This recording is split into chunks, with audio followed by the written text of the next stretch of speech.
Bendito seja o nome do Senhor. Que bom que você está aqui mais uma vez. Louvado seja o nome do Senhor Jesus Cristo. Nós agradecemos a Deus porque nós temos liberdade para cultuar o nome do Senhor. Nós agradecemos a Deus porque nós temos liberdade para dizer em alto e bom som que Jesus Cristo está vivo, que o Senhor Jesus Cristo se levantou da morte por nossa causa, que nós conhecemos a Deus, não temos assim uma ideia de quem Ele seja, nós o conhecemos por relacionamento, porque Ele entrou de verdade na nossa vida. Nós temos motivos para cultuar o nome do Senhor e Deus tem palavras maravilhosas para a minha vida e para a sua vida.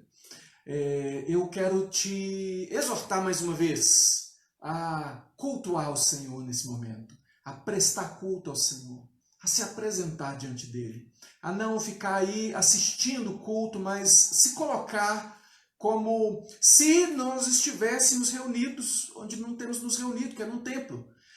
Quando nós estamos naquele templo ali, a gente sabe que é um momento solene, a gente sabe que é um momento especial, a gente procura ao máximo manter ali aquela ordem, manter a atenção, não nos distrair, não sair para alguma coisa, a gente faz o máximo possível. Quando a gente precisa mesmo é que a gente sai. Você também agora, prestando culto ao Senhor, precisa reservar esse horário. Olha, não é hora da gente atender o vizinho bate na porta da gente, mas quando nós estamos lá no templo, lá no culto, lá, ele bate lá na sua porta, você não sabe que ele está batendo, não é hora. Separa esse tempo, fala, eu estou com o Rei dos Reis, o Senhor dos Senhores, preciso ouvir uma palavra de Deus, e a palavra de Deus que eu separei para você aqui, ela diz assim, mas agora, assim diz o Senhor que te criou, ó Jacó, e que te formou, ó Israel, não temas, porque eu te remi, chamei-te pelo teu nome, tu és meu.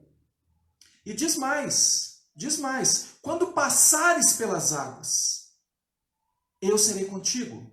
Quando pelos rios, eles não te submergirão. Quando passares pelo fogo, não te queimarás, nem a chama arderá em ti. Isaías 43, 1 e 2. Irmãos, aqui não está dizendo que não passaremos pelas águas, não está dizendo que não passaremos pelos rios, que não passaremos pelo fogo. Passaremos e não seremos atingidos. A nossa alma não pode ser atingida. Ainda que o meu corpo possa sofrer, mas é temporário.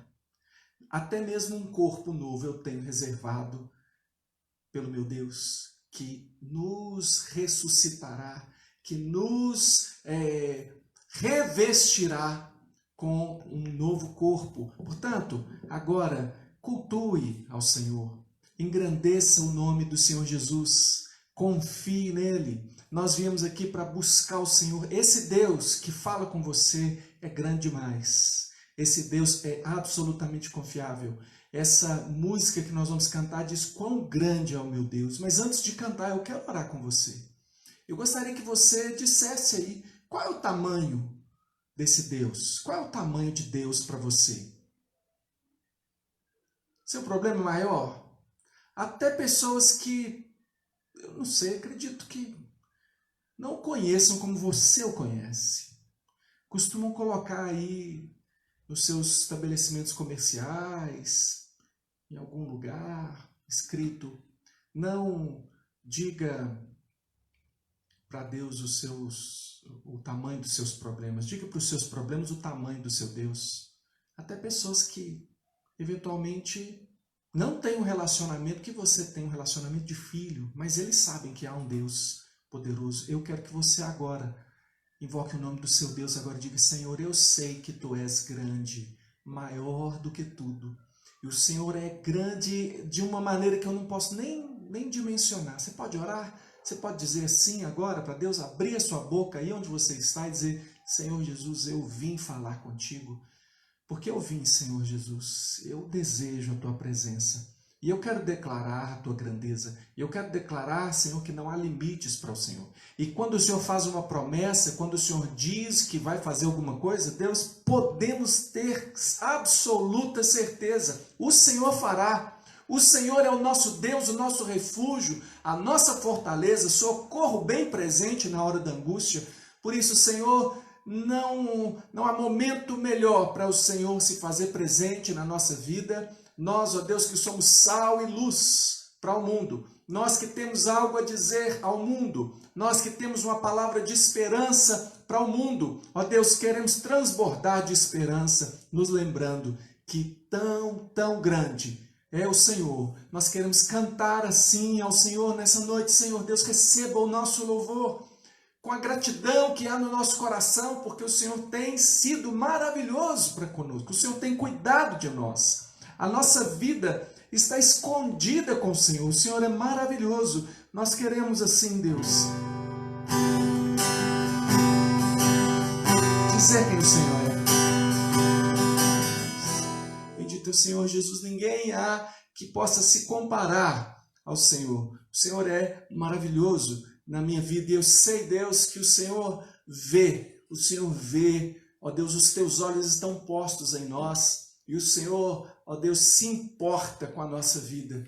Eu quero declarar, ó Deus, assim, Deus, que eu sei que os olhos do Senhor estão atentos àquilo que nós estamos vivendo, atentos a nós nesse momento. Nós, assim, queremos declarar, Senhor, bendito é o Senhor. Aquele que é servo do Senhor, aquele que conhece o Senhor Jesus, ele tem essa firme confiança de que a palavra do Senhor, nosso Deus, é imutável. E eu sei que muitas pessoas, por não conhecer a palavra de Deus ainda, que professem o nome de Jesus, andam atemorizadas.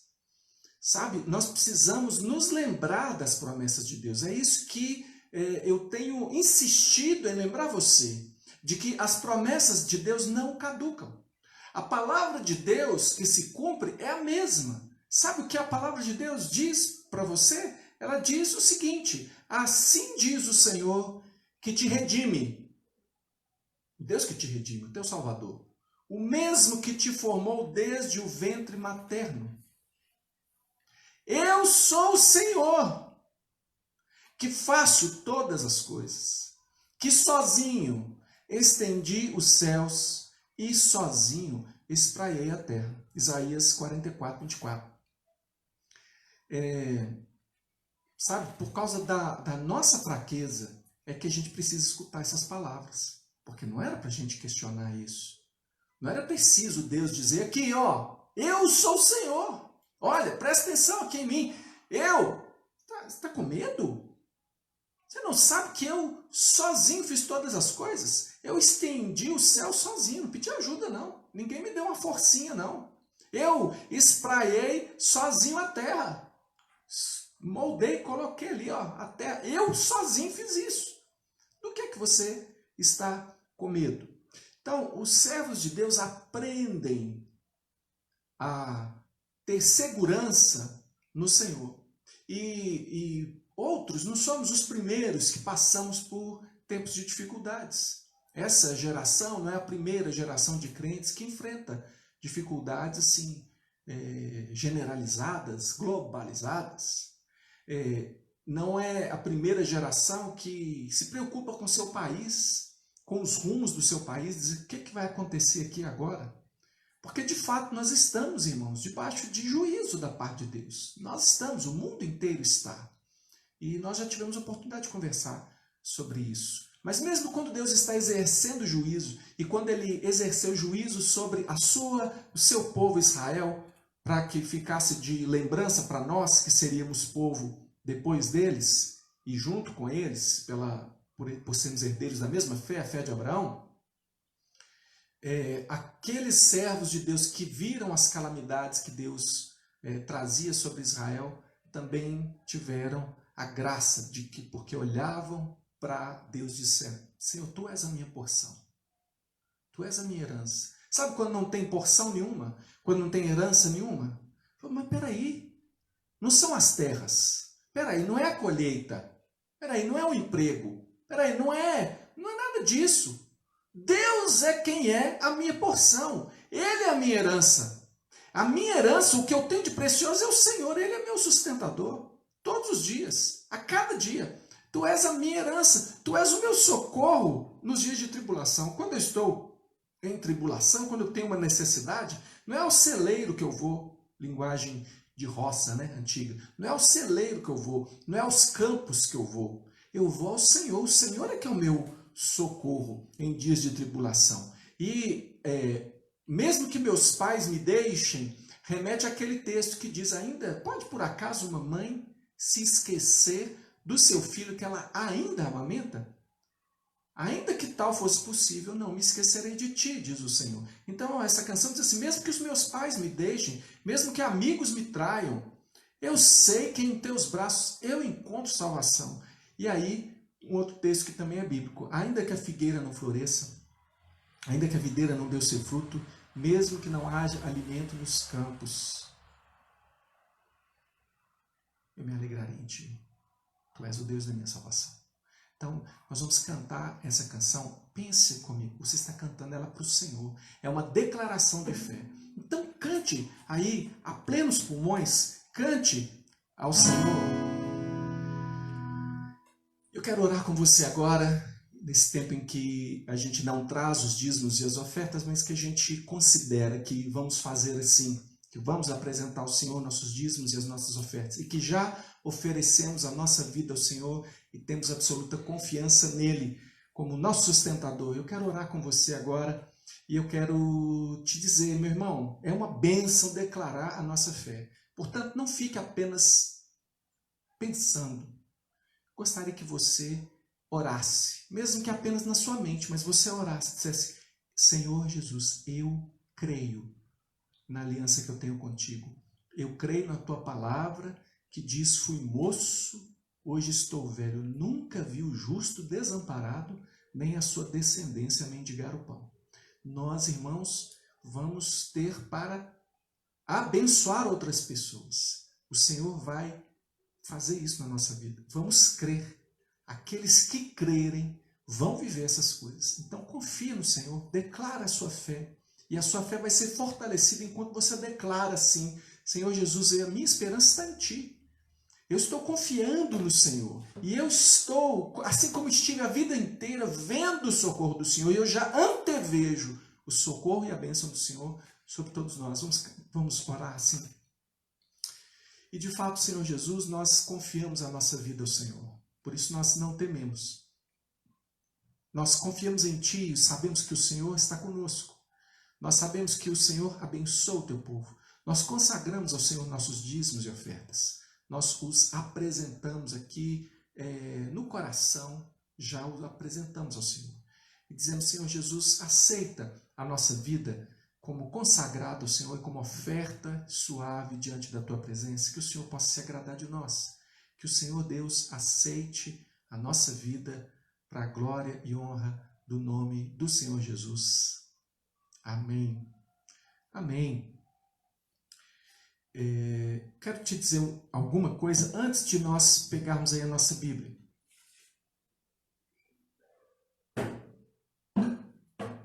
Aliás, não faz mal você pegar a sua Bíblia, não. Pode pegar ela aí, mas eu quero te dizer o seguinte, na quinta-feira, às quintas-feiras, nós estamos ministrando aqui para você, nesse mesmo canal, né, que é o canal do Facebook, nós estamos ministrando sobre o Sermão do Monte. E eu gostaria de contar com você. Se por acaso você ainda não ouviu esse recado, está ouvindo. Se já ouviu e ainda não veio, irmão, então vai lá se atualizar, pegue lá o nosso aplicativo, procure lá que já as mensagens já estão lá. Mas eu gostaria que você acompanhasse, porque nada que a gente faz aqui é aleatório, tudo tem um motivo, né? A gente ora, pede ao Senhor direção e esse ensinamento vai fortalecer a sua vida e vai te fazer entender o que é ser crente. Se tem um tempo em que muita gente se diz crente, mas estava precisando saber o que é isso, é agora. E eu não gostaria que fosse você, uma pessoa que está aí dizendo que é crente em Jesus Cristo, mas que na verdade não vive as bem-aventuranças do reino de Deus, não vive como um cristão deve viver. Então, meu convite aí, reforçado para você, que você esteja com a gente na quinta-feira. E nós estamos aí de volta ao Gênesis. Eu quero agradecer você que esteve conosco de manhã e já ouviu a primeira parte dessa mensagem e agora vai ouvir a segunda. Se porventura você não ouviu a primeira parte da mensagem, eu insisto com você que você vai lá no aplicativo, já está lá, porque nosso irmão Marcelo, que trabalha aí com o nosso aplicativo, já colocou lá hoje, porque eu pedi a ele, falei, Marcelo, hoje eu quero pressa nisso aí, para a gente já ter disponível. Eu não quero que ninguém deixe de ouvir essa palavra porque não teve oportunidade. Eu quero que as pessoas tenham essa palavra, elas possam ouvir essa palavra. Só não vai receber essa palavra quem não quiser, quem está desatento, quem está aí no País das Maravilhas, né? Aí não vai receber. Mas da nossa parte estamos nos esforçando. Então quero agradecer você que esteve de manhã e pedir que você abra a sua Bíblia. Nós vamos... quero que você abra aí em Gênesis capítulo 12, porque até o 12 eu já conversei com você, vou conversar um pouco mais, adiantar um pouquinho, não vou ultrapassar o que nós já ministramos, mas a nossa mensagem se chama mesmo esse nome esquisito aí, né? Gênesis e o coronavírus. O que Gênesis e coronavírus tem a ver, né? Mas tem tudo a ver. Se você esteve conosco de manhã já sabe por quê. Mas eu quero orar de novo com você e pedir ao Senhor que fale ao nosso coração, ministre a nossa vida e que a gente saia dessa mensagem e desses tempos uma igreja melhor. Então, essa mensagem é para potencializar você, todos nós, para sermos uma igreja melhor. E eu quero orar então com você. Por favor, faça a sua oração, peça a Deus para falar com você. Muito obrigado, Senhor, pelo que nós já pudemos desfrutar aqui juntos nesse dia, na manhã de hoje, e também pelo que nós temos expectativa de receber do Teu coração nessa noite. Eu peço por cada irmão e irmã que estão agora ouvindo essa mensagem, para que seja uma mensagem transformadora, uma mensagem que os abençoe, Deus. Uma mensagem, ó Deus, que fortaleça o seu coração e encha esse mesmo coração de esperança, porque o Senhor é um Deus que traz esperança para o nosso coração. A fé que o Senhor nos conferiu também faz transbordar nosso coração de esperança e de amor. E nós, então, oramos assim, confiando de que o Senhor vai falar conosco. Em nome de Jesus, nós pedimos. Amém. Muito bem, eu pela manhã lembrava de um filme de 1983, o filme The Day After, um filme que traçava um cenário, montava um cenário do que seria uma guerra nuclear. À época, né, nós vivíamos a Guerra Fria e era União Soviética e Estados Unidos, e é um filme bastante perturbador. O nome do filme é The Day After, né, o dia seguinte, justamente porque era um questionamento. O que nós faríamos depois de tudo isso? Se a gente deixar chegar lá, o que a gente vai fazer com o dia seguinte? Então a coisa aconteceu e as pessoas no mundo estavam tentando lidar com o que restou daquela catástrofe, né? Um filme bem down mesmo, e ele termina assim, viu, irmão? Você quer aquele... Não, eu vou ver um filme, que esse filme de final feliz. Não, esse filme não tem final feliz, ele tem um final bem ruim mesmo. Mas em 2004 eles fizeram um outro filme que tem uma temática bem semelhante. O filme chama, o nome bem parecido também, O Dia Depois de Amanhã, mas aí era um cataclisma do tempo, né? Da meteorologia aí, um cataclisma de a Terra congelou. Teve uma série de eventos e a Terra congelou, e aí, a despeito, né, das promessas de Gênesis, a despeito da palavra de Deus, né? Irmão, você tem medo da Terra congelar? A Terra não vai congelar não, tá? O Senhor disse que enquanto houver terra, está lá em Gênesis 8, 22, enquanto houver terra vai haver estações, vai ter sementeira, vai ter colheita, vai ter frio, vai ter calor, tá? Mas aí então o filme lá trazia a mesma temática, que é a questão do o dia depois de amanhã. Mas eu estou trazendo isso aqui para você só para trazer a sua mente para a realidade de que tem um dia depois de amanhã, um dia depois do coronavírus. E o dia de hoje do coronavírus tem trazido muitas apreensões para todo mundo. Eu dizia para as pessoas de manhã que a grande bomba que o filme lá trazia, ela não caiu, nem vai cair no futuro, ela não está descrita em Apocalipse, mas ela está descrita em Gênesis. Mas Gênesis não tinha bomba atômica. Não, a bomba atômica que caiu e que alcançou toda a humanidade foi o pecado. E aquele pecado causou a contaminação, e eu lembrava o povo que a gente está vivendo esses dias aí de contagem, né? De contaminação. Brasil agora tem mais de 100 mil casos, 7 mil mortes, muita contabilidade ruim e a gente pensando o que fazer com tudo isso. Mas o que nós podemos ver na mensagem de manhã e que eu quero continuar demonstrando para você é que, a despeito do homem, o caráter de Deus, o caráter de amor de Deus, ele prevalece de uma forma muito mais abrangente, muito mais profunda, com um alcance muito maior do que o pecado e o problema. Então, a gente vê, claramente nós podemos ver nas histórias que Gênesis traz para nós, que Deus se importa com a sua vida.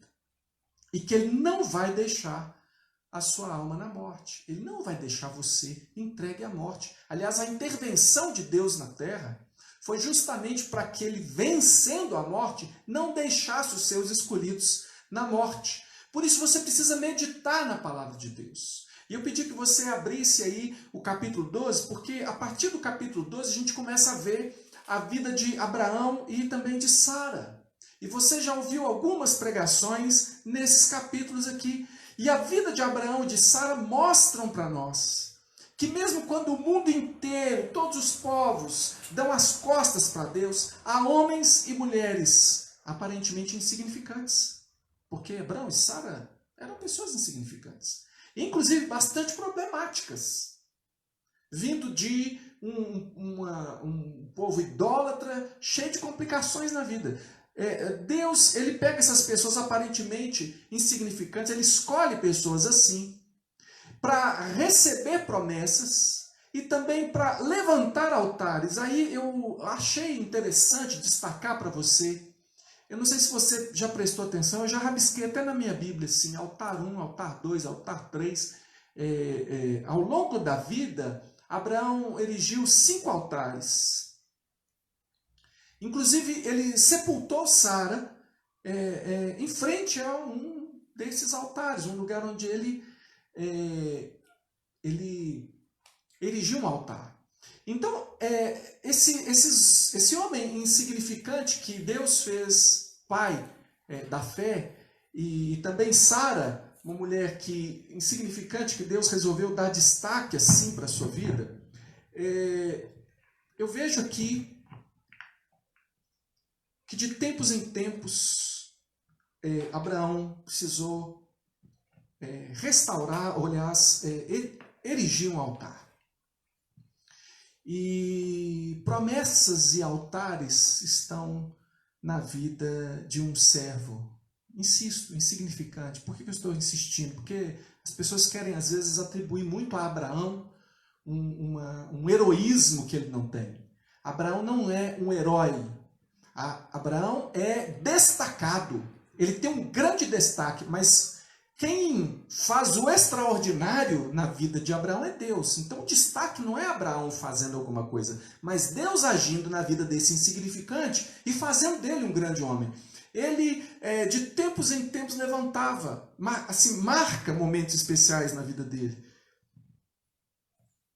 Então, cercado de um mundo complicado, cheio de ameaças, ali está Abraão levantando altares. Eu estou usando essa ilustração, estou usando como ilustração esses altares. Estou tendo uma visão que é alegórica dessas passagens, intencionalmente, como uma instrução, como uma orientação para você, não como uma interpretação do significado de altares, tá bom? Daqueles altares. Mas ilustrativamente me faz pensar quantas vezes nós precisamos reerguer o altar na nossa vida. E nós que não temos assim altares, né? Nós somos templo do Espírito Santo.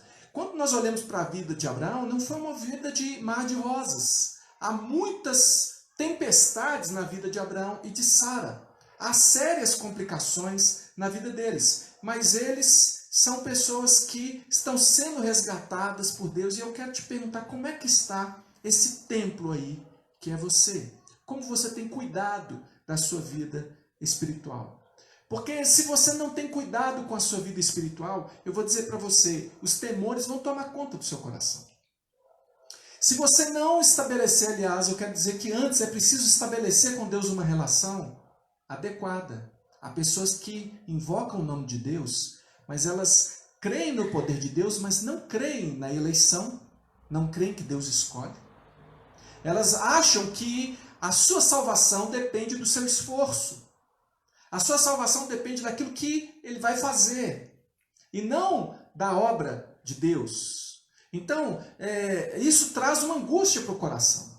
Traz uma angústia de que quando essa pessoa peca e ela vai à presença de Deus pedir graça e misericórdia, ela tem dúvidas do quanto Deus será perdoador, de como Deus vai agir ou não na sua vida. Então, é preciso estabelecer uma relação como a relação de Abraão. Desculpa, olha, se Deus trabalha com erros e acertos dos homens, esperando que os homens acertem, será que tem aí um estoque de Abraãos fracassados que não tiveram fé? Será que Deus escolheu quantos? Uns 150 antes de Abraão dar certo? Ou quando Deus escolheu Abraão e fez a ele promessas, Deus fez que aquilo conduzisse para o que Deus queria? Há um Deus conduzindo, mas há sim uma responsabilidade humana de manter a sua vida, de manter os seus compromissos com Deus. Sempre que Abraão pecou, aquilo gerou um retrocesso na sua vida e problemas para a sua vida. Se você pecar, irmão, e eu peco também, quando nós pecamos, nós trazemos retrocesso para a nossa vida. E é falta de cuidado com esse templo, que é o templo do Espírito Santo. Muita gente fala que cuidar do templo do Espírito Santo é fazer exercício físico. Faça também. Faça também. Mas é preciso cuidar do coração. Eu tenho olhado, às vezes, aqui para as paredes da nossa igreja, templo, né? Estou falando de prédio. Vendo ali uns lugares precisando de pintar, umas rachaduras em alguns lugares, telhado para refazer, fachada meio complicada, está bem feia a nossa fachada, coisas para reformar. Irmãos, paredes, né? Mas e como que estão as paredes do coração do povo, que definitivamente, realmente é a igreja? Porque a igreja de Jesus Cristo continua existindo, mesmo quando o templo está fechado. E somos nós agora. Eu pergunto para você, como é que está aí esse erguer do altar? Essa é a vida de Abraão e Sara. Vidas insignificantes, mas onde há a promessa de Deus atuando e altares sendo periodicamente renovados, reconstruídos ou construídos. Eu exorto você a isso. Eu vejo aqui, nós vemos aqui na história de Ló, né? A história de Ló está misturada com a história de Abraão. Eu olho para Ló e eu vejo como pessoas que são de Deus. Porque eu cheguei a pensar em algum momento que Ló não era nem de Deus, né? Ló fez tanta coisa errada. Não, mas a Bíblia dá testemunho de que ele era um homem de Deus. Ló me faz pensar que pessoas de Deus fazem escolhas erradas quando elas abandonam princípios. E Ló devia ter se submetido a Abraão, sabe? Quando Abraão chegou para ele e falou assim, está havendo contenda entre os nossos servos. E Abraão, de uma forma assim, altruísta, diz para ele assim, não, não pode haver problema entre mim e você é meu sobrinho, não vamos ter problema, não vai haver problema entre os nossos. Você pode escolher o que você quer, pode escolher o que você quer e segue em frente. Ló devia dizer assim, longe de mim, Abraão, eu que vim contigo, o senhor que é meu tio, Eu te respeito. A bênção de Deus está com você, a promessa de Deus está com você. Eu estou sendo abençoado seguindo aqui atrás de você. Então, que você, meu tio, escolha. Ou então, que a gente resolva os nossos problemas aqui. Nós vamos dar ordem para os nossos servos. Se eu tiver que perder algum gado, meu tio, eu perco para o senhor. Porque a bênção de Deus é mais importante do que meia dúzia de rebanhos aí. Mas Ló não. Quando o tio falou, pode escolher, ele falou, já que o senhor está deixando, é agora. E ele escolheu o que parecia para ele melhor, que eram as campinas que iam até Sodoma. Campinas, grama verdinha, matinho bom para o pasto. E o seu tio foi para o lado contrário. E muita coisa vai dar errado na vida de Ló por causa dessa atitude dele. Um homem de Deus. E Ló serve de exemplo, então, que servir a Deus numa terra árida, porque Abraão vai para uma terra que não é tão boa quanto a terra para onde Ló vai, não. Abraão fica com a terra pior para o seu gado. Mas servir a Deus em terra árida, né, por uma questão de fé, é melhor do que viver nos campos de Sodoma. Eu vou explicar melhor para você isso aí. Então, se você é como Ló, e eu vou dizer para você, o grande problema, irmão, é o pecado. O problema não é o coronavírus, tá bom? O coronavírus é um problema acessório. Se você ouviu a mensagem de manhã, você já entendeu essa parte melhor. Mas o pecado é um problema sério. Esse, de fato, é um problema gravíssimo. Esse aí leva à destruição. Então, se você é um servo de Deus do tipo Ló, por que você está insistindo, pastor, em dizer que Ló era justo? Era um homem de... a Bíblia diz. Então, se a Bíblia diz, eu concordo, né? Você também, né? 2 Pedro 2, 7, 9 diz, e livrou o justo Ló, afligido pelo procedimento libertino daqueles insubordinados. Ló era afligido pelo procedimento de Sodoma. Ele não gostava daquilo, não. Aquilo torturava o espírito dele. Afligido pelo procedimento libertino daqueles insubordinados. Porque este justo, falando de Ló, pelo que via e ouvia quando habitava entre eles, atormentava sua alma justa, cada dia, por causa das obras iníquas dele. É porque o Senhor sabe livrar da provação os piedosos e reservar sob castigo os injustos para o dia do juízo. Ló era um homem justo, mas que aquilo era uma coisa para ele. Ló não era uma pessoa que testemunhava. Ló não era uma pessoa que tinha uma influência nem sobre os seus filhos. Se você for olhar o que as filhas de Ló vão fazer depois, vocês vão ver que elas não tinham temor de Deus. Elas não tinham nenhum temor de Deus. E Ló vai arcar com as consequências de não ter ensinado as suas filhas o caminho do Senhor. Pelo contrário, não ter se preocupado. Ele era até um crente. E abençoado por Deus. Deus fez questão de livrar ele quando ele destruiu Sodoma e Gomorra. Mas isso foi muito pouco. Ele podia ter vivido uma vida muito mais plena. E eu digo para você que está aí atormentado na sua vida. Olha, já é tempo de parar.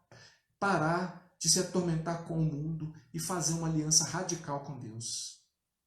Enquanto você estiver muito interessado naquele capinzinho ali de Sodoma, enquanto a sua vida estiver cheia de buracos, sua vida espiritual está igual um queijo suíço, cheia de furos, você vai ter uma alma atormentada.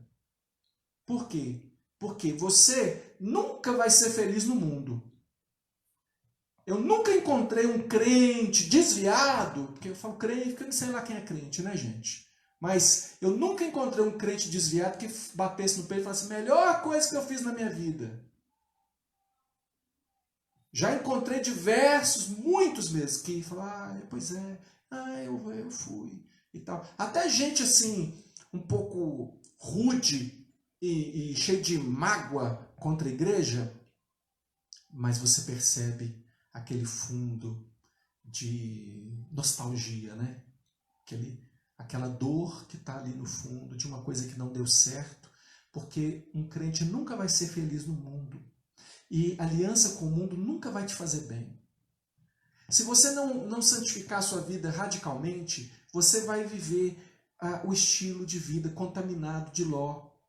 E isso é muito sério. Sabe, Deus quer que eu e você sejamos sacerdotes do Deus Altíssimo. Sacerdotes do Deus Altíssimo. Antigamente não dava, só tinha uma classe lá que era sacerdotes, mas hoje é diferente. Deus fez de nós uma nação de sacerdotes. Eu olho aqui, inclusive, para um sacerdote do Deus Altíssimo, que é o Melquisedeque, sacerdote do Deus Altíssimo. E vejo nesse encontro de Abraão com ele, lembra esse encontro de Abraão com ele depois da guerra, trazendo para ele dízimos e tudo, eu vejo que Deus vê com bons olhos a fidelidade e que aponta para a fé. Por quê? O que Abraão tem muita consciência quando ele se encontra com Melquisedeque? Ele faz questão de trazer os dízimos ao sacerdote. Ele tem consciência de que as guerras são vencidas pela intervenção de Deus. E Abraão tinha acabado de vencer uma guerra difícil, improvável para ele. Improvável dele vencer, mas ele venceu. Ao encontrar-se com o sacerdote do Deus Altíssimo, ele não teve dúvida, senão honrar a Deus entregando o dízimo àquele sacerdote. E nós estamos falando então, se nós estamos falando de intervenção, Jesus é sacerdote para sempre, segundo a ordem de Melquisedeque. Se nós estamos falando de intervenção de Deus para a salvação, nós estamos falando de dependência de Deus. Então, nós precisamos ser fiéis. Irmãos, nós precisamos ser fiéis em todo o tempo. Quando as coisas estão difíceis ou quando elas estão boas. Se nós estamos enfrentando guerra, a fidelidade no nosso coração vai nos levar à vitória. Abraão não foi fiel no momento em que ele entregou o dízimo. Ele foi fiel o tempo todo. Ao enfrentar o inimigo, ele enfrentou aquele inimigo com confiança em Deus. E ao vencer um inimigo improvável, ele volta e ele tem reconhecimento. O que ele está fazendo por obras, ele está demonstrando simplesmente a fé no seu coração. É aquilo que Tiago vai dizer depois. Me mostra essa sua fé sem obras, que eu, com as minhas obras, te mostrarei a minha fé. E ele bate na tese de que Abraão foi salvo pelas obras. Não porque ele foi salvo pelas obras da lei ou alguma coisa assim. Mas ele foi salvo por uma lei que gera uma atitude positiva, uma atitude concreta diante de Deus. Então, mesmo diante da guerra, e quando nós estamos envolvidos em um tempo difícil como esse, nós precisamos manter a fidelidade ao Senhor. Nós precisamos manter fiel o nosso coração nas orações, na busca do Senhor. Ficou mais difícil? Talvez ficou mais cômodo. E eu estou dizendo para você que talvez seja um cara parecido com Ló, ou uma mulher parecida com Ló. Nem vou dizer que você parece com a mulher de Ló, não, que aí é demais, né? Que aí vira estátua de sal. Mas você talvez está aí assistindo, participando desse culto, e os seus filhos estão pela casa. Você não chamou seus filhos adolescentes para estar aí com você no culto. Você não tem autoridade sobre seus filhos. Você não está preocupado em ser fiel ao testemunhar dentro da sua casa, da sua família. Ficou mais fácil, antigamente você trazia arrastado para a igreja, né? Aqueles que traziam. Porque tem gente que quem manda na casa são os filhos. Até criança manda nos pais. E mesmo que você seja crente, ô Ló, você vai sofrer as amarguras de deixar o barco correr. Quando seus filhos fizerem coisas semelhantes ao que as filhas de Ló fizeram. Então, eu estou batendo duro aqui em você, mas é por amor à sua vida. Agora ficou mais difícil. Se você, irmão, porque quando tem culto na igreja, pastor vê, se o pastor... Uai, cadê você, irmão? Né? O outro membro da igreja vê. Agora, se nós estamos tendo, quem está participando dos cultos, eu não sei. Eu dou uma olhadinha ali, ó, quantas pessoas estão agora, dá para saber quantos estão acessando, mas quantos estão assistindo?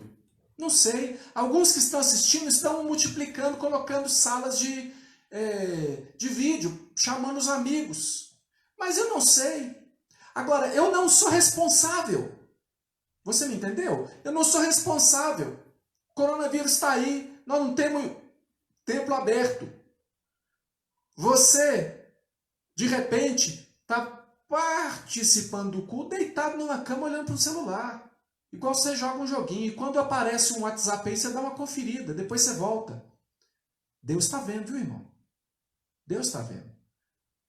E, aliás, eu sempre disse isso aqui no templo. Falei, olha, irmão, não se preocupa comigo, não. Não se preocupa comigo, não. Se você não participa, se você não se envolve, não precisa nem vir me dar desculpa, não. Eu não sou senhor de ninguém. Existe um Deus a quem você tem que prestar contas. Quer você queira, quer não, ele vai chamar você para uma conversa. Aí quando ele te chamar, você vê se cola. Você vê se cola, tá bom? Agora, eu estou dizendo aqui, homens que não têm autoridade dentro da sua casa, mulheres que sabotam a autoridade dos seus maridos. Você acha que isso vai acabar bem? Seus filhos estão fazendo o que querem. Você é que é pai e que é mãe. Vai ler a Bíblia para você saber de quem é a responsabilidade. Você vai lavar as mãos, Pilatos? Tomara que dê certo para você, porque para Pilatos não deu certo. Então é muito duro você não levar em consideração essa situação. Eu estou dizendo para você que Deus chamou você para ser sacerdote o tempo todo. Quanto mais dentro da sua casa. Então, em tempos de coronavírus, irmão, irmã, levanta esse altar na sua própria vida e seja sacerdote dentro da sua casa. E faça o seu papel para você não sofrer as consequências que vieram. Mas e aí no final das contas? No final das contas Deus salvou Ló lá, né? Está no céu. Mas ele teve uma vida medíocre. Se você está satisfeito com a vida medíocre, eu tenho pena de você. Tenho dó. Porque eu quero o seu bem, eu não quero você sofrendo. Jesus Cristo não veio para você ter uma vida mais ou menos. Ele disse, eu vim para que tenham vida e uma vida mais ou menos? Não, eu vim para que tenham vida e vida com abundância. Agora, se você conhecesse quais são as leis do reino, que a gente está ensinando na quinta, se você soubesse quem é o seu Deus, qual o caráter e o propósito desse Deus que nós estamos ensinando ao expor Gênesis, se você tivesse diligência para manter sua vida com leitura da palavra e oração, se você desse ouvidos aos seus guias, aos seus líderes, como a Bíblia diz que você deve dar, você estaria melhor, irmão. E a sua casa estaria melhor. E quem precisa que procura, tá? Então, assim, eu estou me esforçando e diversas pessoas, líderes na igreja, estão se esforçando pela sua família. Mas se você não correr atrás, não vai resolver não. Porque, e aliás, em última análise, o problema, desculpa, é seu. Responsável. Quem que é o pai? Quem que é a mãe? Você. Quem que tem influência dentro da sua casa? Mas eu sou filho, pastor. Aqui na minha casa ninguém é crente. Você é sal e luz aí. Quem é sal e luz aí é você. Então, não venha com desculpas. Você pode pegar as desculpas e falar para a parede, não precisa falar comigo. Ou então vai lá e seja sincero, fale com Jesus. E aí eu quero entrar aqui num momento na vida de Abraão, que talvez seja o seu momento. Você ouviu essa palavra dura, ficou triste, né? Porque as coisas não vão bem dentro da sua casa, porque as promessas de Deus não estão chegando aí. Porque está complicado e você não vê como que as coisas vão dar naquilo que Deus deseja e preparou. E aí você, de repente, até reconhece os seus erros e não vê uma maneira de sair desse buraco. Eu olho para o capítulo 15, aqui o capítulo 15 é um capítulo sensacional em Gênesis. Porque aqui Abraão chega da guerra, aquela guerra que ele libertou lá, Ló libertou o povo lá de Sodoma, antes que Deus viesse destruir, né? Ele chega em casa, depois de todo aquele esforço, depois de todo aquele trabalho, depois de tudo aquilo que ele fez, e ele entra para dentro da tenda, e ele está extremamente cansado. E eu fico aqui, não tem como eu não fazer a analogia do confinamento, né, que nós estamos vivendo. Oh, coisa ruim essa tal de confinamento, essa coisa de ficar em casa e de não pode sair, né? Hashtag fica em casa. Deus me ajude com esse negócio, que dá até um trem na gente. Mas ele entra para ali, para dentro da tenda, e ele está muito cansado. O cara voltou da guerra, gente, está muito cansado. E ali Deus vem e vai conversar com ele. E ele perde as estribeiras para conversar com Deus. porque ele não consegue ver que as promessas de Deus vão se cumprir. Ele tá bastante negativo, ele não está vendo as coisas andar na vida dele, não. E a gente às vezes tem um problema, nós crentes, sabe, super crentes, porque a gente não quer admitir que existem crises na nossa vida. A gente não quer admitir que essa crise existe, que existe esse momento que a gente também entra para dentro da tenda, que a gente quer cavar um buraco e entrar dentro. Nós não queremos admitir que tem momento que parece que caiu a conexão. E parece que você não está conseguindo conversar com Deus, e Deus está dizendo as mesmas coisas, mas você não está conseguindo ouvir. E Deus vem renovar as promessas com você, como fez com Abraão, chega ali e fazendo promessas, falando: Abraão, eu vou te abençoar, meu filho. Eu vou te abençoar muito. E tu fala: vai abençoar o quê, Deus? Não tem filho, essa coisa está cada vez mais longe, as coisas não acontecem na minha vida, Deus. E ele está sendo sincero, e eu não sei se em algum momento, não consigo perceber no texto o suficiente, se ele está sendo até ofensivo naquilo, mas Deus, aí eu quero prestar atenção no agir de Deus nessa questão, porque Deus está ali.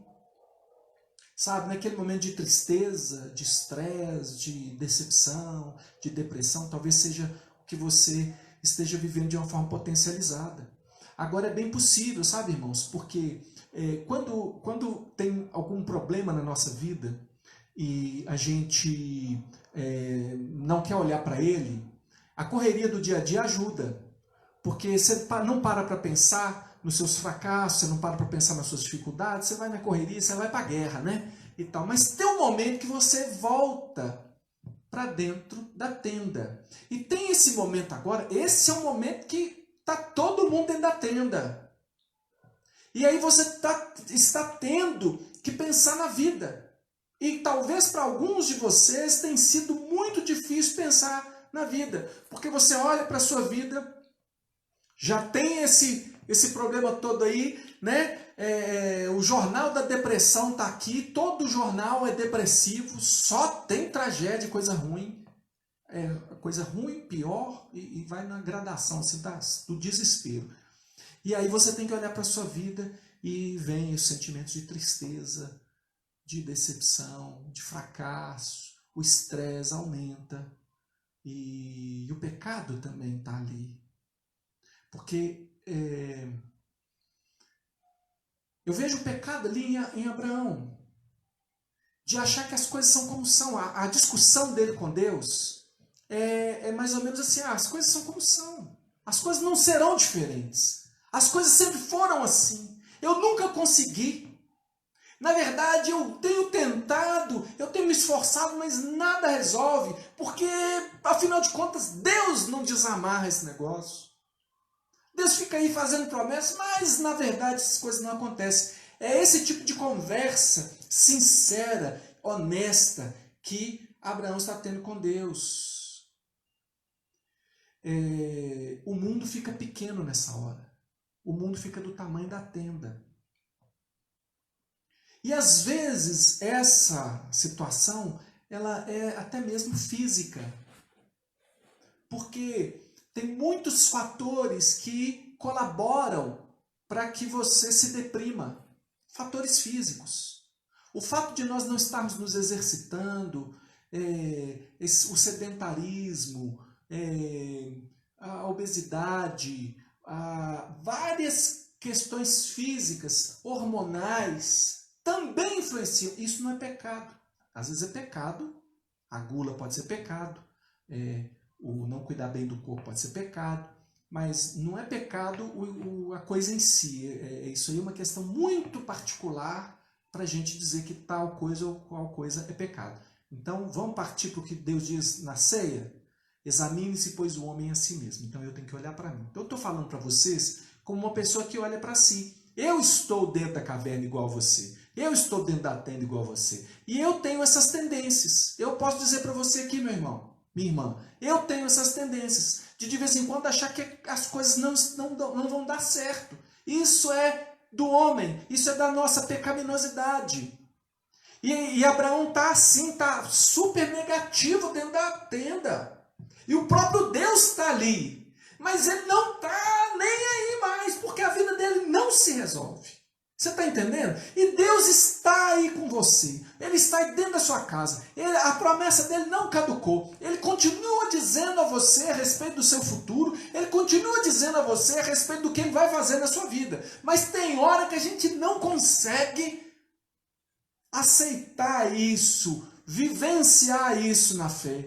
E o meu destaque aqui é para o carinho com que Deus trata Abraão nessa hora. Se Deus repreendesse Abraão, mandasse um raio, falasse que não ia mais fazer nada porque ele não tinha fé, coisas do tipo, a gente ia até entender. Porque humanamente é assim que a gente faz. A gente desiste das pessoas, a gente desiste de fazer certas coisas, a gente começa a ajudar e a pessoa está fazendo corpo mole com a ajuda que você está dando, você não quer mais ajudar, não é não? Você não, né, irmão? Eu desanimo com pessoas, eu às vezes estou cansado de ajudar, por causa da minha pecaminosidade. O interessante é como Deus trata com Abraão. Sabe o que ele faz com Abraão? Leva ele para o lado de fora e fala para ele, olha para as estrelas. Meu filho, sai desse confinamento espiritual aí. E eu digo isso para você. Saia desse confinamento espiritual. Se a gente não pode ir para as praças, se a gente não pode ir para o shopping, se a gente não pode nem trabalhar, mas sai desse confinamento espiritual, dá uma olhada, acha uma brecha aí, mesmo que a gente mora na cidade, nem estrela a gente vê direito aqui por causa da iluminação, mas tenta pelo menos conseguir olhar com os olhos da fé e crer que acima dessas nuvens existe um céu estrelado. Existe um Deus que governa. Acima daquilo que você consegue ver ou sentir, o que você está sentindo não é a verdade. A verdade é a palavra de Deus. A verdade é a promessa de Deus. Os nossos sentimentos oscilam para cima e para baixo. Tem hora que a gente está, tô cheio de Deus. Tem hora que você está assim, eu sou o pior dos pecadores, eu não consigo nada, eu sou um lixo. E o que você está sentindo não muda o que Deus diz a seu respeito. Deus não tem apagador, borracha, que escreve no livro da vida, apaga do livro da vida. Hoje está melhorzinho, vou escrever metade do nome, hoje ele está mais ou menos. Não existe isso. Deus, ele não voltaria jamais atrás da promessa que ele deu a Abraão. Então ele pega Abraão pela mão assim, sabe? Eu imagino, não é que Deus pegou ele pela mão, mas é uma coisa carinhosa assim. Ele leva ele lá do lado de fora e ele coloca ele para olhar para as estrelas, porque Deus quer sim renovar a aliança, e é aqui que ele vai renovar a aliança, ele vai encenar com Abraão, vai fazer um teatrinho para Abraão fortalecer na fé, vai fazer coisas para ele ser fortalecido na fé, que é o que às vezes acontece com a gente também. Deus vem e faz coisas para fortalecer a nossa fé. Então, tem muita esperança nessa maneira carinhosa de agir de Deus. Eu tenho sido socorrido pelo carinho de Deus na minha vida. Como Deus tem sido bondoso e me socorrido nas minhas deficiências, nos meus fracassos. Meus irmãos, esse é Deus agindo quando nós estamos na tenda. Eu olho para Sara e Agar e vejo na relação daquelas mulheres, né? A Agar tinha tido Ismael, Sara também tinha tido Isaac, e agora o Ismael, que era um adolescente como qualquer adolescente, estava zoando com o menino, com a criança lá. A Sara ficou com raiva, e esse menino não vai herdar nada aqui, foi lá encher a paciência de Abraão e tal. Eu vejo nessa atitude ruim dela. Na verdade, olha, tem algumas situações com Sara e Agar, né? Tem duas que eu posso citar aqui. Uma, quando ela humilha a Agar, e Agar foge. E a outra é quando ela impõe que Ismael fosse mandado embora. Nas duas situações, nós vemos a provisão de Deus, um Deus que vê. A própria Agar fala, tu és o Deus que vê. O Senhor vê pessoas sofrendo. Olha, o Senhor vê. E que no primeiro momento, o que Deus fala com Agar? Vai lá e se submeta. Eu vejo que pessoas escolhidas por Deus podem ser cruéis às vezes. Mas Deus vê pessoas isoladas, forçadas pelas circunstâncias, atingidas pela maldade, que crentes ainda têm maldades. E Ele socorre com provisão e com promessas. Deus dá provisão para Agar. Deus diz, não, o menino não vai morrer não. Ele vai ser pai de uma nação. Volta lá, ele diz na primeira vez, volta e se submeta. E às vezes você está aí sofrendo na sua vida porque não se submete. E às vezes você não se submete porque você está cheio de razão. Você pode ter razão. Quem pode dizer aqui que Agar não tem mais razão do que Sara nessas questões aqui? Agar tinha mais razão. Coitada, era uma escrava. O que ela podia? Ela empinou um pouquinho o nariz lá porque estava grávida de Abraão, achou que a vida dela ia melhorar. A Sara quis colocá-la no lugar dela. Que triste, né? E Deus fala para ela assim que vai lá e se humilha diante da sua senhora lá. E Deus quer, essa humilhação, ela mostra essa submissão, né? Ela mostra esperança em Deus. Quando você está cheio de razão, mas tem que se submeter. Isso acontece muito em casamento. Você está cheio de razão, mas tem que submeter ao seu marido. Você está cheio de razão, mas tem que amar essa mulher. Ambos precisam se submeter a Deus. Você vai agir como um marido bom, mesmo que a sua mulher seja uma pessoa que está fazendo o que ela não devia estar fazendo. Por quê? Porque quem age dessa forma demonstra esperança num agir superior de Deus em tudo aquilo. Então, a submissão ela gera esperança. Eu quero que você entenda que Deus mostra aqui para nós nessa situação que a gente precisa se submeter. Você precisa dar ouvidos. E desculpa eu insistir, de manhã eu fiquei até bravo, né? Desculpa eu insistir aqui, mas você precisa se submeter à liderança da sua igreja. Para o seu bem, para o bem da sua alma. E se submeter à liderança da sua igreja é dar ouvidos. Dar ouvidos, o que o seu líder está falando para você, seus líderes estão falando para você. Eles não estão falando o que você tem que fazer da sua vida, o que você tem que decidir dentro da sua casa, não. Mas eles estão mostrando a palavra de Deus para você. Dê ouvidos. O capítulo 17 já mostra para a gente que Deus quer levar os seus escolhidos para o próximo passo da aliança. Esse é o capítulo em que Deus estabelece a circuncisão, que era um sinal externo de distinção, de separação, de diferença entre o povo de Deus e os demais, o mundão aí. E mesmo que hoje a gente não pratique a circuncisão, porque a circuncisão foi substituída pelo batismo, como um sinal exterior, né? Mas a verdadeira marca é aquela marca que é no coração, como Paulo dizia que a verdadeira circuncisão é aquela que é no coração, é a circuncisão de Cristo. O coração é o centro da vida. Deus governa todos os atos, quer governar todos os atos na vida de um crente. Então, essa marca que nós precisamos ter é um coração cheio do Espírito Santo. Você precisa disso. Se você não se encher do Espírito Santo, você não dá conta de se submeter. Se você não for cheio do Espírito Santo, você vai ficar dentro da tenda. Se você não for cheio do Espírito Santo, você vai ser Ló dentro da sua casa. Você precisa ser cheio do Espírito Santo. Você precisa buscar dar um passo além na sua vida espiritual. É disso que você depende. O que vai melhorar a sua vida não é autorizar o trabalho. O que vai melhorar a sua vida não é autorizar nós voltarmos a nos reunir no culto. O que vai melhorar a sua vida é a desintoxicação do seu coração.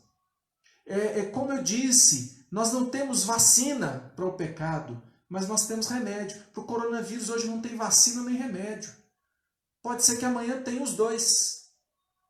Para o pecado não tem vacina. Nós todos somos contaminados pelo pecado, mas tem remédio na cruz de Cristo, no Evangelho de Cristo, no ensino de Cristo, no caminho de Jesus. Então é preciso você se esforçar para andar com Deus. É assim que você vai ver como que é uma pessoa que anda com Deus. Abraão, depois disso, ele vai vivenciar outras coisas muito profundas. Uma delas, que marca a vida de um homem que anda com Deus, é a intercessão. Homens que andam com Deus, que são marcados pela cruz, intercedem, agem, eles têm atitudes pelos que estão debaixo de juízo. Eu não vou nem te perguntar se você está orando pelo nosso mundo, porque com certeza você está, né, irmão? Não vou te perguntar se você está orando pelas nossas autoridades, porque com certeza você está. Você está orando, não sei o que você está pedindo. Ó Senhor, mata aquele presidente, ou aquele governador que você não gosta, ou aquele Supremo Tribunal. O que é que você está orando, irmão? A Bíblia diz abençoai, não amaldiçoeis. O que você está pedindo? Mas nem é isso que eu estou falando, porque isso aí é o básico. Isso aí você está fazendo, não vou nem perguntar se você está fazendo. Agora, a minha questão e a questão bíblica para mim é a preocupação que Abraão tem. Deus chega e diz, vou destruir Sodoma, vou acabar com aquilo tudo lá, matar todo mundo. A maldade deles é sem tamanho, está chegando até o céu. Vou lá dar uma conferida e resolver esse problema. Abraão diz, Senhor, mas o Senhor vai matar todo mundo mesmo? Mas se tiver 100 justos lá, o Senhor vai matar eles também? Não, Abraão, se tiver 100 lá, não matava, não. Mas se tiver 50? Não matava. Mas se tivesse... Ele vai baixando, ele vai baixando, ele vai baixando. E se tiver 5? 5 é Ló, a mulher. Se tiver filho, mais dá 5. Deus fala, ô Abraão, não tem 5 não. Não tem 5. Não tem 5 daquele lugar que vale a pena salvar. Vou sentar fogo naquele lugar. Aquilo lá não dá não. Mas Senhor, Deus vai lá e resgata Ló e a família de Ló daquele meio. Abraão está intercedendo, ele está preocupado, ele ora por Sodoma, ele pede a Deus para não destruir Sodoma. Nem que fosse por amor de alguns justos que pudessem lá, mas ele pede por Sodoma. Você está entendendo? Ele está orando. Não cabe a nós, como crentes, desejar o mal de ninguém. Ai, tomara que se lasque mesmo, tomara que seja condenado, tomara que vá para a cadeia, tomara que tudo de ruim, tomara que não sei o quê. Meu irmão, não gaste tempo fazendo essas orações, não, porque Deus é justo juiz que no tempo correto, seja aqui ou seja no futuro, vai pôr os pingos nos is. Mas eu estou procurando pessoas, e Deus está procurando pessoas que intercedam por quem não merece, que intercedam para que haja salvação no meio de um povo corrupto, porque a bem da verdade nenhum de nós merece não. Você está se achando bom agora porque você é crente, né? E agora você tem vontade de fazer coisas que são agradáveis a Deus. Mas não se esqueça que você só é crente pela misericórdia e graça de Deus, porque se dependesse de você, você era mais um cidadão de Sodoma e Gomorra. Então, onde é que está a intercessão? Onde é que está a evangelização? Onde é que está o cuidado com os irmãos? E eu tenho insistido com vocês, olha, a nossa estratégia nessa igreja são os pequenos grupos. A estratégia que esse pastor aqui está orientando você, irmão, irmã, são os pequenos grupos. Ah, pastor, mas não dá para encontrar. Irmão, estamos nos encontrando usando celular. Eu sei que tem gente que não tem um celular que presta. Eu sei que dá para fazer uma conexão. Eu sei que às vezes você não tem uma conexão, a pessoa não tem uma conexão em casa. Irmão, se você tiver como se esforçar, compre esse celular. Se você tiver como se esforçar, paga essa banda larga aí. para você ter acesso àquilo que você precisa, para você cumprir a sua missão, porque você precisa evangelizar pessoas. Então, antes, eu aqui nessa casa aqui, como eu já disse, tem vários pequenos grupos que funcionam aqui nessa casa, na minha casa. Mas eu já trouxe amigos, pessoas e vários irmãos, companheiros, porque não sou eu, né? E graças a Deus até a maior parte dos visitantes que vieram nos pequenos grupos, gente que inclusive se converteu ao Senhor Jesus, foram trazidos por outras pessoas que não eu, para os pequenos grupos, quando a gente podia se encontrar aqui em casa. Mas, hoje, que eu tenho o meu celular, então tá, nós estamos usando lá o Duo, lá, o Google Duo para fazer as comunicações. Tem vários outros, né? E eu convido meus amigos. Eu vou lá na minha lista lá e falo, quem que eu vou chamar?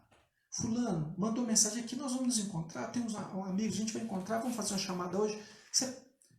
Porque eu quero evangelizar, não quero que meus amigos vão para o inferno, não. Nem meus inimigos eu quero que vá para o inferno. Eu quero que eles sejam salvos. Então, eu quero saber de você. Você vai ficar confinado aí dentro da sua casa? Você está confinado, irmão, mas o evangelho não está. Lembra de Atos, finalzinho, último capítulo de Atos.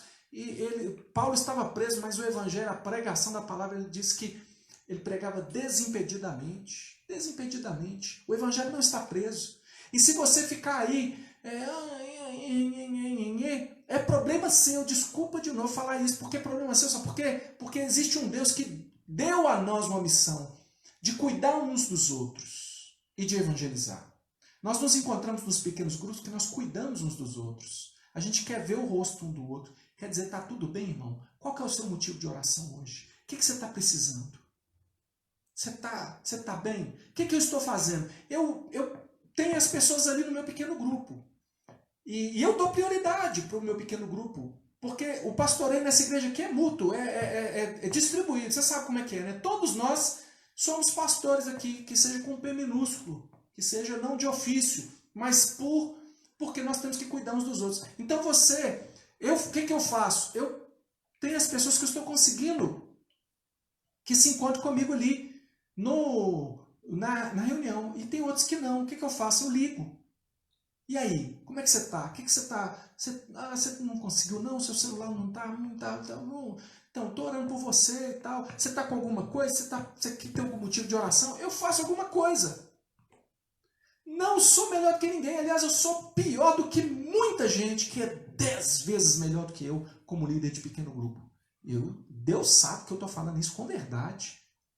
Não é falsa modéstia, não. Eu queria que fosse. Eu queria ser tão bom quanto certas pessoas da nossa igreja que são nota 10 para cuidar, que se preocupam, que mandam uma mensagem, que chama, que conversa e tal. Então, eu vejo aqui gente que anda com Deus e Abraão aqui, mesmo que as coisas, com suas preocupações, ele tinha muito o que fazer, mas ele está gastando tempo intercedendo, sabe? Aí eu vou para o capítulo 22, que é aquela prova máxima, né? É o momento que ele sobe com Isaac para sacrificar o Isaac, porque Deus tinha dado para ele essa ordem que poderia parecer absurda para qualquer pessoa, mas para Abraão não era, por causa da fé. Então, o capítulo 22 mostra que nas provas mais difíceis, Deus quer que nós consigamos ver Jesus. O que de tudo aquilo foi visto, no meio de toda aquela dificuldade, o que ficou no centro ali foi o próprio Senhor Jesus Cristo. Então pensa ele ali subindo o monte com expectativa de morte na família. Olha para os seus problemas, olha para as expectativas. Aí você fala, puxa, eu estou no grupo de risco.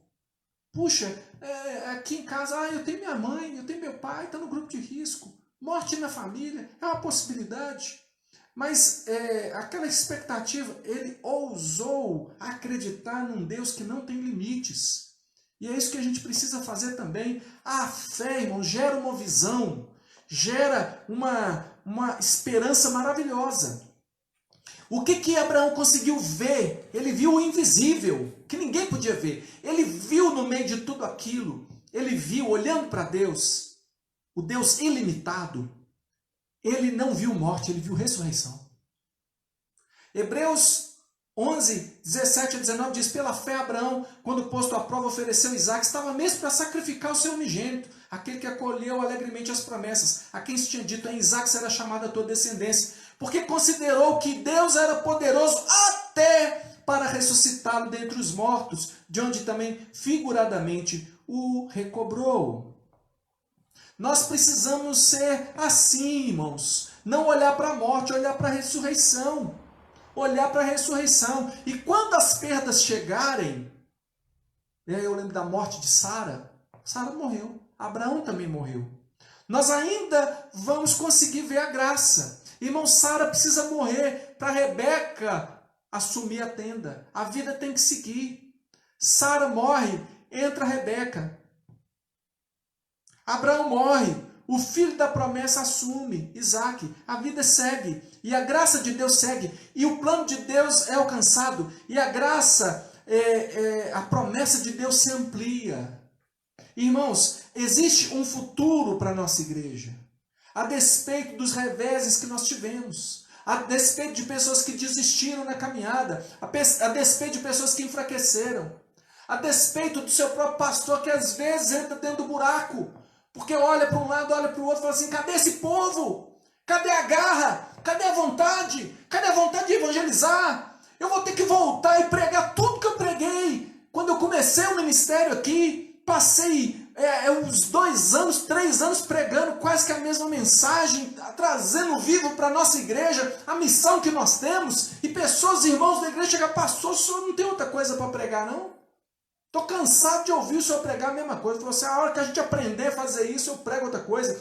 O que pode haver de mais importante para pregar do que a missão da igreja? O que pode haver mais importante do que a missão daqueles que salvam enquanto as pessoas estão morrendo? Nós estamos vendo aí os médicos batendo palmas para os médicos, batendo palmas para os enfermeiros. Por quê? Porque no meio da pandemia, no meio da dificuldade, no meio da luta, nos dias mais difíceis, eles são pessoas que salvam, que colocam a vida deles para isso. E muitos deles, médicos especialmente, são ateus. Ora bolas! Que crentes nós somos! Se nós não temos compaixão das pessoas que estão morrendo e indo para o inferno, se nós não temos compaixão dos perdidos. Um médico ímpio tem mais compaixão que você, seu crente, que eu. Isso não pode ser assim. Se nós somos cidadãos do céu, isso não pode ser assim. As perdas chegam. E aí? Eclesiastes 7,10 diz: jamais digas, por que foram os dias passados melhores que esse? Pois não é sábio perguntar assim. Irmãos, eu vejo um futuro. Quando eu leio a Bíblia, eu vejo futuro para a nossa igreja, eu vejo futuro para mim como pastor, eu vejo para você. Quando eu olho para as circunstâncias, eu tenho vontade de parar. Não vou ser pastor mais não. Eu viro para a Priscila e falo assim: Priscila, eu quero voltar a ser vendedor. Vou ser vendedor. Não, eu quero sair se eu sair da nona igreja, eu não vou nem para outra igreja, não. Eu vou montar um negócio para mim. São desabafos de quem jamais quer fazer isso. É quando eu olho para a circunstância, irmão. É quando eu olho para... Mas quando eu olho para a palavra de Deus, quando eu vejo Deus agindo, eu falo: eu morro fazendo o que Deus mandou eu fazer. Eu morro fazendo o que Deus mandou eu fazer. Pode dar errado a minha vida, mas a vontade de Deus vai ser realizada. Pode dar errado para mim, mas para o evangelho não vai dar errado. Não vai dar errado, porque o Senhor cumpre as suas promessas. Perdas podem acontecer. Nós podemos ter perdas. Apesar de qualquer perda, existe um futuro e nós precisamos sonhar com esse futuro como igreja. E eu quero saber quem aqui sonha? Quem aqui acredita? Estou no desabafo, né? Sabe o que dá raiva um pastor? Porque eu falo assim: eu sou pastor, eu não sou celebrante. O que me dá raiva é gente que se aproxima de mim porque quer que eu faça um casamento, uma cerimônia de casamento, mas não quer viver vida de casado. Não quer conhecer o que a palavra de Deus diz. Isso me dá raiva. Eu falo assim: contrata um celebrante. Porque eu sou pastor. Eu não sou celebrante de culto. Eu não sou celebrante de culto. Eu não tenho nada com isso aqui de celebrar culto. Eu sou pastor. Eu quero falar sobre uma vida que vale a pena, uma vida de verdade, para mim e para você, uma vida abundante. Eu quero falar sobre o que é viver aquilo que Deus tem para nós. Então, sabe, Jesus Cristo não é só o alfa, ele é também o ômega. Ele conduz a história, a minha história, a sua história. Você que é filho. O coronavírus não vai definir a nossa história. Deus vai. As adversidades não vão definir a nossa história. Deus vai. Os que fracassam e desistem não definirão a história da nossa igreja.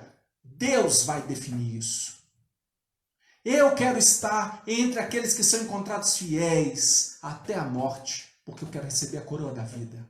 E eu estou chamando você para viver essa aventura comigo, essa alegria comigo, essa certeza de quem vive por um propósito.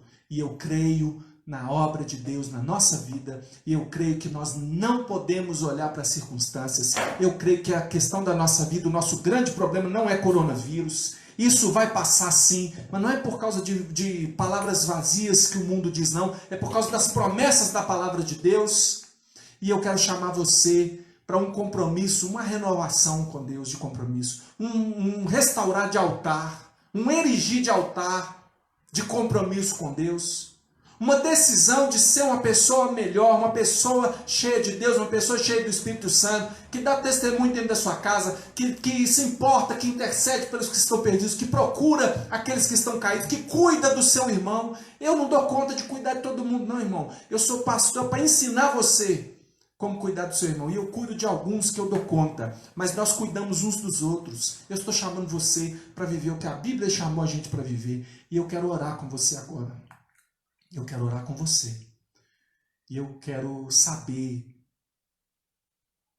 se você deseja levantar a cabeça, sonhar, olhar para as estrelas e ver que o nosso Deus continua sendo o mesmo. Ele continua realizando a sua vontade. E há um futuro para a nossa igreja. Há um futuro para nós. Estejamos nós em casas, estejamos nós no templo. Há um futuro para a nossa igreja. Porque Deus é quem vai fazer isso acontecer. Eu quero orar com você agora. Vamos orar? Você pode fechar os olhos.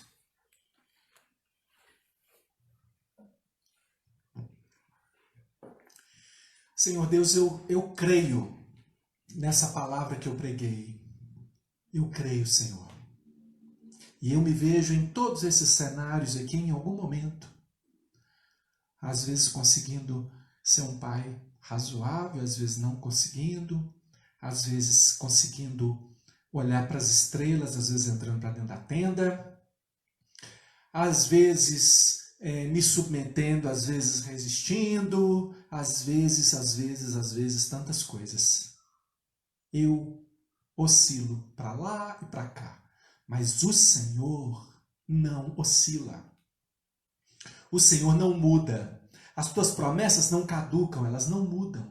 O Senhor é a nossa esperança e a nossa alegria. Eu creio no Senhor, Deus. Eu creio, como disse, creio na palavra pregada agora. E creio que irmãos e irmãs que estão ouvindo, que ouviram essa mensagem, creem da mesma forma que eu. Mesmo que eles possam estar de alguma forma, que eles possam ter sido atingidos de alguma forma, e ter enfrentado grandes guerras e lutas, e tenham entrado para dentro de tendas e cavernas, e estejam dizendo, parece que as coisas não estão funcionando para mim.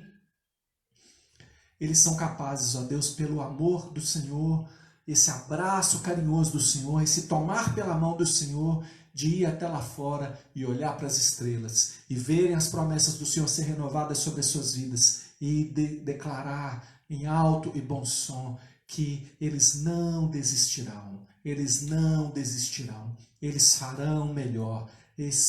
O dia de amanhã será melhor do que hoje. O nosso day after é melhor do que o ontem, porque o Senhor é conosco. E a tua promessa para nós é ir de glória em glória. Ó Deus, é de uma glória menor para uma glória maior. É de um agir do Senhor constante para que aquilo que nós somos no Senhor seja cada dia melhor. Nós buscamos a Ti agora e pedimos uma intervenção de santificação, um avivamento para a igreja do Senhor. No meio de tudo isso aí, essa pandemia não é nada diante do Teu poder.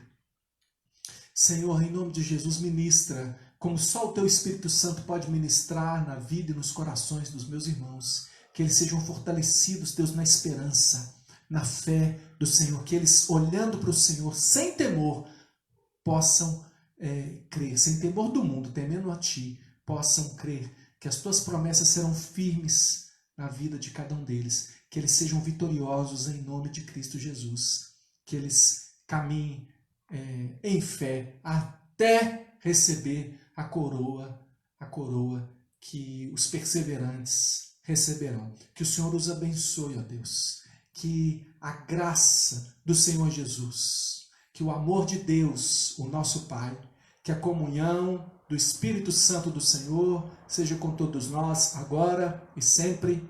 Amém. Amém. Deus abençoe você.